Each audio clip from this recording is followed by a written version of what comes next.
জয়গুরু। পরম দয়াল শ্রী ঠাকুরের শ্রীচরণে জানাই ভূমিষ্ঠ প্রণাম। আপনাদের প্রতি প্রত্যেককে জানাই রানন্দিত জয়গুরু। আজ ইষ্ট প্রসঙ্গে আমরা আলোচনা করব। আজ একটি বিশেষ দিন, আপনারা নিশ্চয়ই সকলেই জানেন। আজকে হচ্ছে পরম পূজ্যপাদ শ্রী শ্রী আচার্যদেবের ৫৯তম আবির্ভাব তিথি। তো এই দিনটা আমাদের জন্য খুব গুরুত্বপূর্ণ, কারণ আমরা পরম দয়াল শ্রী ঠাকুরের আশীর্বাদে বর্তমান আচার্যদেবকে পেয়েছি। আর এমনভাবে আচার্যদেবকে পেয়েছি, মনে হয় সত্যি সত্যি আমরা আজ কোনোভাবে অসহায় নই। আমাদের দিশা দেখানোর কেউ নেই। আমরা যে কষ্টে পড়ে থাকব, আমরা যে কোনো সমাধান পাবো না, এরকমটা নয়। আমরা কিন্তু সব রকমভাবে সহায় পেয়েছি বর্তমান আচার্যদেবকে। তিনি সমস্ত অহংকার ত্যাগ করে তিনি মানুষের সাথে, সাধারণ মানুষের সাথেও এমনভাবে মিশে গেছেন, আর এমনভাবে প্রত্যেকটি প্রশ্নের উত্তর দিয়ে আমাদেরকে নতুন জীবনের দিশা দেখাচ্ছেন। আমরা এমন পথপ্রদর্শক আর কাউকে পাবো না, আমরা যতই ভালোবাসি না কেন। আমাদের প্রত্যেকের আচার্য ভৃতি করা উচিত। আচার্যদেবের প্রত্যেকটা নির্দেশ আমাদের মেনে চলা উচিত। দেখুন, আজ এই বিশেষ পুণ্য দিনে আপনাদের একটা কথা বলি। আজ দিনটা কত ভালো। আজ পরম দয়াল শ্রী ঠাকুরের জন্মবার, সেটা হচ্ছে শুক্রবার। আজ ২৬শে জুন আচার্যদেবের শুভ জন্মতিথি। তো এই তিথিতে আমরা আচার্যদেবের কয়েকটা ইচ্ছা সম্পর্কে জানব। আজ আমাদের করণীয় কি? দেখুন, আজ আমাদের কি করতে হবে জানেন? আমাদেরকে আচার্যদেবের প্রত্যেকটা নির্দেশ কাটায় কাটায় পালন করতে হবে। আজ নয়, আমাদের রেগুলার এটা করতে হবে। আপনারা কারা কারা আচার্যভীতি করছেন না, অবশ্যই আচার্যভীতি করবেন। স্বস্তিনিব্রত নেন না নেন, যারা ইষ্টভীতি করছেন, ইষ্টভীতির সঙ্গে প্রত্যেকের আচার্যভীতি করা অবশ্যই পালনীয়। আপনারা ঋত্বিক দাদাদের সঙ্গে কথা বলে জেনে নেবেন আচার্য দেবের আচার্যভীতি করবার মন্ত্র কী। এছাড়াও আপনি উপাসনা বই খুলবেন, উপাসনা বইয়ে কিন্তু পেছন দিকে দেখবেন আচার্যভীতি মন্ত্র লেখা আছে। প্রার্থনার যে পাতাগুলো আছে, প্রার্থনা লেখা আছে, তার উল্টে দেখবেন আচার্যভীতি মন্ত্র আছে। আপনি যে কোনো মাস থেকে আচার্যভীতি করতে পারেন। যেমনভাবে আমরা ঠাকুরকে নিবেদন করছি ইষ্টভীতি, ঠিক সেই রকমভাবে কিন্তু আমরা আচার্যভীতিও নিবেদন করতে পারি আচার্যদেবের উদ্দেশ্যে। এটা কিন্তু আমাদের পরিবারের সকলেই করে, এবং গুরু ভাইদের যাদের যাদের আমি পারি বুঝিয়ে করাই। আর আপনাদেরও আমি এই ভিডিওতে বলছি, আপনারা আচার্যভীতি প্রত্যেকে করবেন। তার ইচ্ছাগুলোকে আমাদের পালন করে চলা উচিত। আচার্যদেব আমাদের ঠাকুরকে এমনভাবে মানেন, এমনভাবে তার নিয়ম নীতিগুলোকে কাটায় কাটায় পালন করেন, তাই তিনি আচার্যদেব হতে পেরেছেন।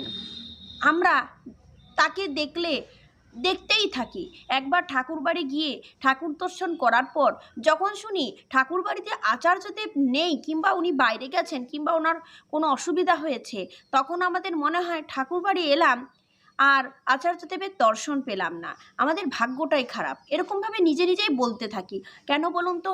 আমরা একটু না একটু আচার্যদেবকে প্রত্যেকেই ভালোবাসি।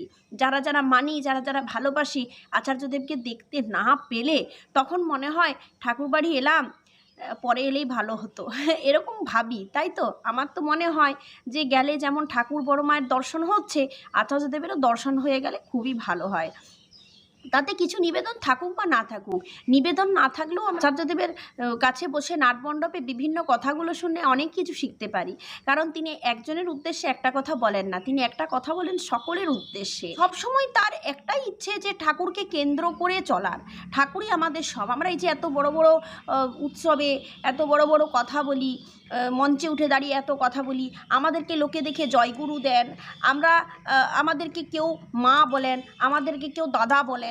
এই যে কথা, এই যে আমরা এক একটা পদ পেয়ে গেছি, আমরা সব কিছুর জন্যই কিন্তু ওই ঠাকুরকে ঘিরে পেয়েছি।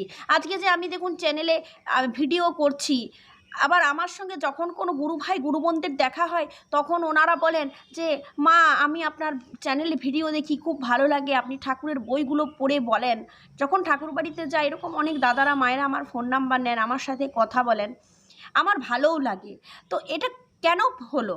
এটা আমি ঠাকুরকে ধরেই আমার হয়েছে। কারণ আমি যদি ঠাকুরকে না জেনে আপনাদের সঙ্গে দুটো কথা শেয়ার না করি, যাজন কাজটা না করি, তাহলে আমাকে মানুষ চিনবে কিভাবে? বিভিন্ন মানুষ বিভিন্নভাবে সুবিধা পেয়ে যাচ্ছেন, দেখবেন ঠাকুর মাঝে আছেন বলে। অপরিচিত জায়গায় গেছেন, থাকতে পারছেন না, দেখবেন হঠাৎ করে কোনো গুরু ভাইয়ের সাথে দেখা হয়ে গেছে ঠাকুর আছেন বলে। আপনাকে কেউ কোনো ভালোভাবে সম্মান জানাচ্ছে, আপনাকে বসতে দিচ্ছে, আপনাকে জল পানীয় দেবার চেষ্টা করছে, আপনি গুরু ভাই বলে, আপনি ভালো মানুষ বলে, ঠাকুরের মানুষ বলে, মানে ঠাকুর আছেন বলে। তার জন্য আচার্যদেবের একটাই কথা, আমরা এত কিছু এত দিকে এত হয়ে আছি শুধু ঠাকুর আছেন বলে। তাই আমরা যেদিকে যেভাবেই যাই হয়ে যাই না কেন, ঠাকুর যে কেন্দ্রে আছেন আর তার জন্যই যে এই সব, সেই কথাটা যেন আমরা ভুলে না যাই। এত মন্দিরে আড়ম্বর, এত কিছু উৎসব, নাচ গান কীর্তন, মানুষের আনাগোনা, খাওয়া দাওয়া, নাচানাচি, আনন্দ ফুর্তি, সব কিছু ওই ঠাকুরের জন্য, ঠাকুরকে কেন্দ্র করে। তাই আমরা কোনোভাবে আমাদের যাতে অহংকার মনে না আসে, যাতে করে আমরা সব কিছু দেখতে গিয়ে যাতে ঠাকুরকে আমরা ভুলে না যাই। তার জন্য আচার্যদেব বলছেন প্রত্যেক মুহূর্তে তাকে স্মরণ করার কথা, প্রত্যেক মুহূর্তে তাকে ভাবার কথা, যে আমার জায়গায় তিনি হলে কি করতেন। প্রত্যেক মুহূর্তে আমি তাকেই ভাববো, তাকেই চিন্তা করব।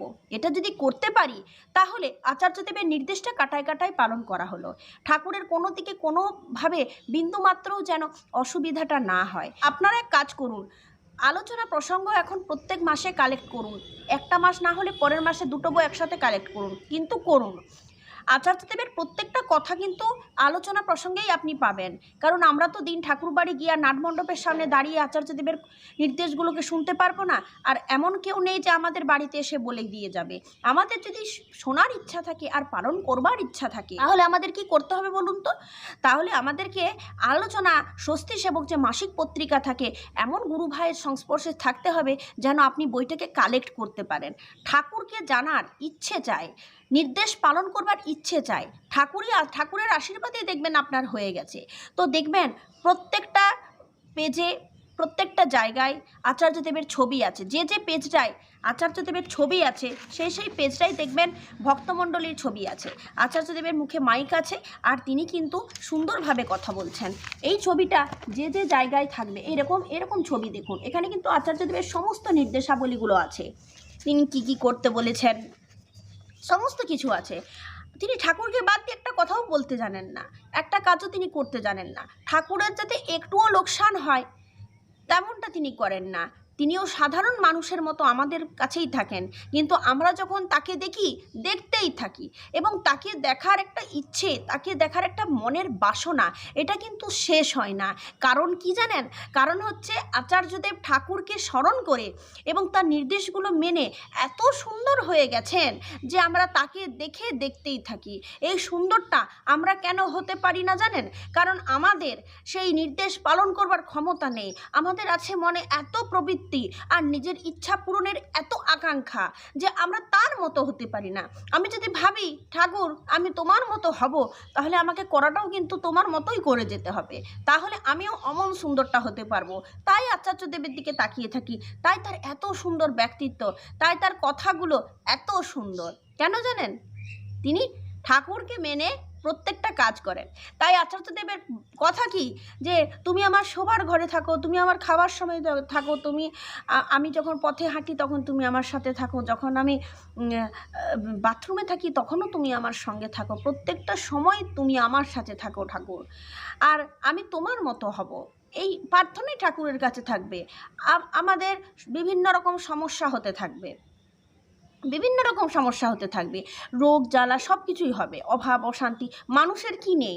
মানুষ সব অবস্থাতেই মানুষ আছেন। কিন্তু এই জন্যই তো ঠাকুর আবার বলেছেন যে সব অবস্থায় রাজি থাকো, দুঃখ তোমার কি করবে? আচ্ছা দুঃখ আমার কি করবে? আমি তো সব অবস্থাতেই রাজি আছি। দুঃখ আসুক, ঝড় আসুক, অশান্তি আসুক, যাই আসুক, মৃত্যু যন্ত্রণা আসুক, কোনো কিছুতে আমি ভয় পাবো না ঠাকুর, কারণ তুমি আমার সাথে আছো। সকালবেলায় ঘুম থেকে উঠে তুমি আমার সাথে আছো। এই কথাটা আচার্যদেব আমাদের প্রত্যেককে শেখালেন। আচার্যদেবের প্রত্যেকটা নির্দেশ কাটায় কাটায় আমাদেরকে পালন করতে হবে, আমরা অবশ্যই ঠাকুরকে পাবো। আচার্যদেব হুঙ্কার ছেড়ে বললেন যে তুমিও ঠাকুরের শব্দ পাবে, তুমিও ঠাকুরের সাড়া পাবে। কি করতে হবে? তোমাকে 48 ঘন্টা তোমাকে এক জায়গায় বসে নাম করতে হবে, আর এই নাম ধ্যানের মাধ্যমে তুমি পরম দয়ালের সাড়া পাবে। তখন ভিখারিকে জড়িয়ে ধরে জয়গুরু বলতে ইচ্ছা করবে, তখন তুমি সাধারণ থাকবেই না, 48 ঘন্টা পর তোমার একটা এমন অবস্থা হবে, আমি হুঙ্কার দিয়ে বলছি, তুমি ঠাকুরের সাড়া পাবে। এত বড় কথা আচার্যদেব বলেন। তিনি না করে বলতে জানেন না, তিনি আগে করেন, আর করে আমাদের দেখান। আমরা দেখি কিন্তু শিখি না, শুধু দেখে আশ্চর্য আমাদের লাগে। আবার ঠাকুর বাড়ি থেকে বাড়ি ফিরে আসি, যে জীবনযাত্রায় চলছিলাম ও যে জীবনযাত্রায় চলতে অভ্যস্ত, সেই জীবনযাত্রাতেই আমরা চলতে লাগি। কিন্তু হয় না, হবে না, করি না, পারি না, এই বলে আমরা সময়টাকে পার করে দিই। তাহলে একবার ভেবে দেখুন তো, একবার আপনারা ভেবে দেখুন যে আমরা কিভাবে মানে আচার্যদেবের নির্দেশগুলোকে পালন করব। তিনি বলছেন বেকার বসে সময় নষ্ট না করতে। বেকার কেন বসে থাকবো?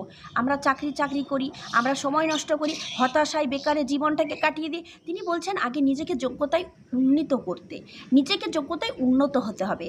হাতের কাছে যেটা আছে, যেটা আমি পারবো, যেটাতে আমার ইচ্ছা আছে, যেটা করলে আমার অবসাদ আসে না, বিরক্ত আসে না, সেই সমস্ত কাজকে আমি চুজ করে নেব আমার জীবনের জন্য, এবং সেই কাজ আমি করতে করতে করতে করতে দেখবেন আমি যোগ্যতায় উন্নীত হয়ে গেছি। মানে যে কাজে আমি পারদর্শী সে কাজটাই আমাকে করতে হবে। তাই আচার্যদেবের বিশেষ নির্দেশ যে কাজ পৃথিবীতে অনেক আছে, কিন্তু তোমার যে কাজটা ভালো লাগে তুমি সেই কাজটাই করবে। কেউ আঁকায় ভালো, কেউ গানে ভালো, কেউ পড়াশোনায় ভালো, কেউ নাচে ভালো, কেউ মনে হয় যে আমি দোকান করলে আমি ভালো যোগ্যতা অর্জন করতে পারবো, তাহলে সেটাই করো। বেকার বসে সময় নষ্ট করো না, হাতের কাছে যা আছে তাই করো। এমনকি যে বেকার ছেলেরা গেলে তাদেরকে টিউশন পড়াতে বলেন, আমিও শুনেছি, টিউশন পড়িয়ে তাদেরকে যোগ্যতা উন্নীত হতে বলেন। এছাড়াও এই যোগ্যতা অর্জন করে ঠাকুরের ইষ্টবিধি নিজে নিজে নিবেদন করতে বলেন, তাহলেই নাকি কর্ম পাওয়া যায়, তাহলেই নাকি মাথাতে কৌশল আসে কিভাবে আমরা এই বেকার জীবন থেকে মুক্তি পাবো। মেয়েদেরকে বললেন ডান হাতে নেল পালিশ পরতে বারণ করলেন, মেয়েদেরকে ছোট জামা পরতে বারণ করলেন, তার পোশাক পরিচ্ছদ সুন্দর করতে বললেন, বিনয়ী হতে বললেন। তার সাথে সাথে আর কি বললেন, মেয়েদেরকে মানে যোগ্যতা অর্জন করতে বললেন, সৎ পথকে অবলম্বন করে তিনি রোজগারের পথ দেখালেন। বিভিন্ন রকমভাবে তিনি আমাদেরকে কিন্তু এগিয়ে দিচ্ছেন। পেছনের যুগে পড়ে থেকে একরকমভাবে মায়েদেরকে ঘরে ঢুকে বসে থাকতে বারণ করলেন, এতে করে বিরক্তি আসে, একঘেয়েমি আসে, সংসারের প্রতি একটু দুঃখ বোধ হয়, এগুলো করতে বারণ করলেন। তিনি বললেন ডিপি ওয়ার্কসের কাজে বেরিয়ে যাও, ঠাকুরের যাজন করে বেড়াও। যে মানুষগুলো ইষ্টবিধি ছেড়ে দিচ্ছে তাদেরকে ঠাকুরের কথা বলো আচার্যদেব আমাদেরকে পাঠিয়েছেন খোঁজ খবর নিতে। এই রকমভাবে তিনি আমাদের প্রত্যেক দিক থেকে উন্নত হবার জন্য পথ দেখাচ্ছেন। আমরা যদি ভালো হয়ে থাকি আর আমরা যদি ভালো হতে চাই, আর কাউকে পাবো না আচার্যদেবের মতো। এই কথাটা আমাদের প্রত্যেকের জেনে রাখা উচিত। আচার্যদেবের বিভিন্ন কথা আছে, বিভিন্নভাবে তিনি আমাদের বোঝাতে চেষ্টা করেছেন। এই যে ছবিটা দেখছেন, এই ছবিটায় অনেক রকমের কথা আছে, যেগুলো আজকের ভিডিওটা লং হয়ে যাচ্ছে, আর বলবো না। আজ এই শুভ জন্মতিথিতে, 59তম জন্মতিথিতে আচার্যদেবের এই কথাগুলোকে পালন করুন এবং আপনার জীবনে পরিবর্তন আনতে আচার্যদেবের কথাগুলোকে মন দিয়ে শুনুন। আজ এই শুভ আবির্ভাব তিথিতে পরম পূজ্যপাদ শ্রী শ্রী আচার্যদেবের শ্রীচরণে জানাই ভূমিষ্ঠ প্রণাম। পরম দয়ালের কাছে প্রার্থনা করি আচার্যদেব সুস্থ থাকুন, ভালো থাকুন, আমাদের সাথে এইভাবে থাকুন, আর তিনি যেন সব ঠাকুরের কাছে এইভাবেই সব দিন আমাদের সাথে থেকে করতে পারেন। আমরা যেন সব দিন তাকে পাই কাছে, তার শরীর সুস্থ থাকুক এবং পরম দয়ালের ইচ্ছা তার মধ্যে তিনি পূরণ করুন। জয় গুরু।